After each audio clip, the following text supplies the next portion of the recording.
All right, so today we're diving into some pretty choppy waters, I think. We're going to be talking about the Prime Minister of Trinidad and Tobago's salary increase. And, well, let's just say the optics are interesting, to say the very least. Yeah. Our main source for this deep dive is this news article called $80,000 per month for PM. And trust me, that headline doesn't even begin to tell the half of it. Yeah, what's really kind of striking about this is just the whole context of it, you know? Trinidad and Tobago, like a lot of countries right now, is facing some pretty serious economic problems. Exactly. That's what we're going to try and figure out today. How does this big pay raise for the PM? How does that square with what's actually happening on the ground? Right. The article mentions some pretty shocking numbers right out of the gate. It says that the Prime Minister's salary is going up from $59,680 to $80,000 per month. And, that's not just like a little bump, This is the first time in Trinidad and Tobago's history that the Prime Minister is actually going to be making more than the president. And, you've got people who are struggling every day with the cost of living going up and up. And then at the same time, you have this huge increase for the guy at the very top. You know what I mean? Yeah. It's kind of like... a bad look. Yeah. Kind of like that whole Marie Antoinette let him eat cake thing. Yeah, it definitely makes you think about, where their priorities are. Although the article does mention that the raise is partly balanced out by the removal of an $8,680 duty allowance that the PM used to get. Okay, so can you break that down for me and the listener a little bit? What exactly is a duty allowance and why was it there in the first place? Well, a duty allowance is basically extra money on top of your salary that's supposed to help you pay for things you have to do for your job. Like, if you have to travel or entertain or, other costs that come with being in such a high profile job. So taking away that allowance and just adding it to the base salary, it's like rearranging the deck chairs on the Titanic, right? It doesn't really change the overall picture. Yeah, pretty much, especially when you consider that the PM's salary, unlike the president's, is taxed. Oh, right. So the real increase, while it's not the full $80,000, it's still a lot.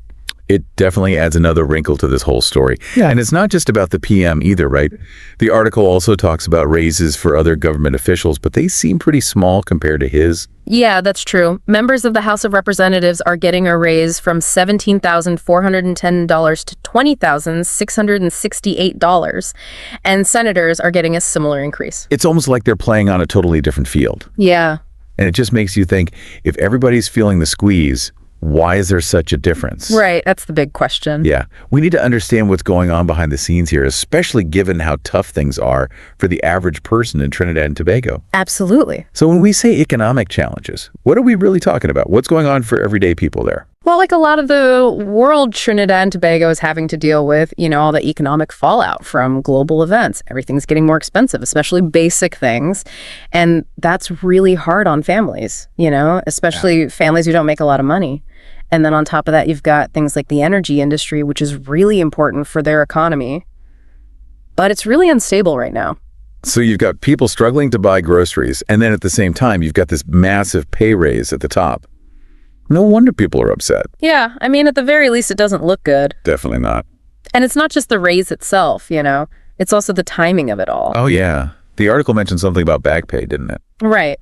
These salary increases are retroactive to October 1, 2020. So that means that the PM and a bunch of other officials are going to be getting a big lump sum payment to cover the last 3 years. Wow.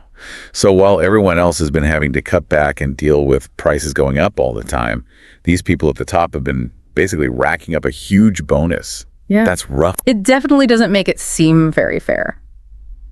And on top of that, there's something else in the article that really jumped out at me. Oh. What's that? Well, it turns out that all these tax exemptions on cars for government officials are staying in place. That includes all the members of parliament and top public servants. So not only are they getting these raises and all this back pay, they also get a discount on cars? Talk about rubbing salt in the wound. It just makes you wonder, Are these perks really necessary right now? With the economy the way it is, couldn't they at least cut back on some of these things? Yeah, it seems like a real missed opportunity to show that, they understand what people are going through. Yeah. That we're all in this together. Right. But let's go back a bit. We keep talking about this article, but who actually gets to decide what these salaries are? Oh, so in Trinidad and Tobago, they have something called the Salaries Review Commission, the SRC. Okay. And they're the ones who are supposed to look at all the salaries for government jobs and recommend any changes. So they're the ones who came up with this big raise for the PM. Well, they make recommendations, but the government is the one who makes the final decision. I see. And the interesting thing is there have been times in the past when the government has said no to what the SRC recommended, or they've changed it. Really? Yeah.